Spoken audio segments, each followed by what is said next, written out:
It's January 15th, 2014. I'm in Duck Creek Park, and there's a big western red cedar that has come across the creek here. It's uprooted, probably from that wind we had a week or so ago in the Pineapple Express, which really moistened the ground with all that deluge of rain. So this is a huge Thuja plicata tree. Another tree came down there too. Looks like a Douglas fir or possibly a grand fir. And this is laying parallel in the creek here, so I'll give you an idea how big this thing is.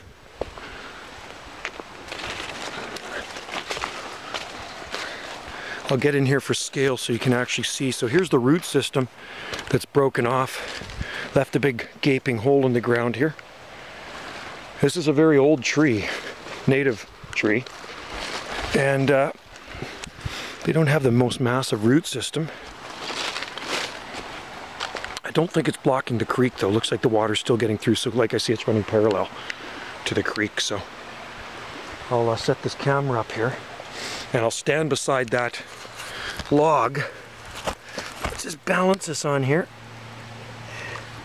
Find a nice little spot for the camera. There we go. And we will get in here and just show you how big this thing is.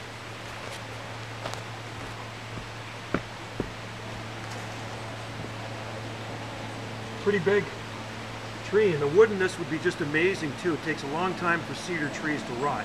Unfortunately, a lot quicker for the roots to rot. So that's what happened. The roots rotted, and the big wind came, the soil got really wet, and over it came. So we're gonna have to, it's right on the trail too, it's right on Duck Creek Trail, the end of the trail that comes out close to Broadwell. So we're gonna have to get a cutter in here, and probably Gordy, and cut this off the trail here. It's right on the pathway, and the only way around this is to cut a new trail in here. So maybe they may do that. If they don't want to cut this out of here, they may just reroute the trail and put it around this way, which people looks like they have been walking through the moss and some of the salal and Oregon grape and fern. So unfortunately it does trample things down. So there it is, there's the creek, and it doesn't look like it is blocking anything, but there's a few branches sort of hung up in there. Beautiful old tree too. Some gorgeous trees in this park. Some really nice old growth in here.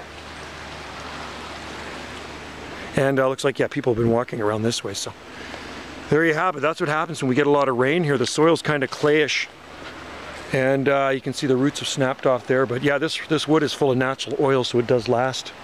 It does last forever. Shame such a beautiful tree came down. It looks pretty healthy, but unfortunately the roots weren't. So it was a northwesterly wind that took that puppy down. Here on Salt Spring Island on a winter day. And a beautiful winter morning it is.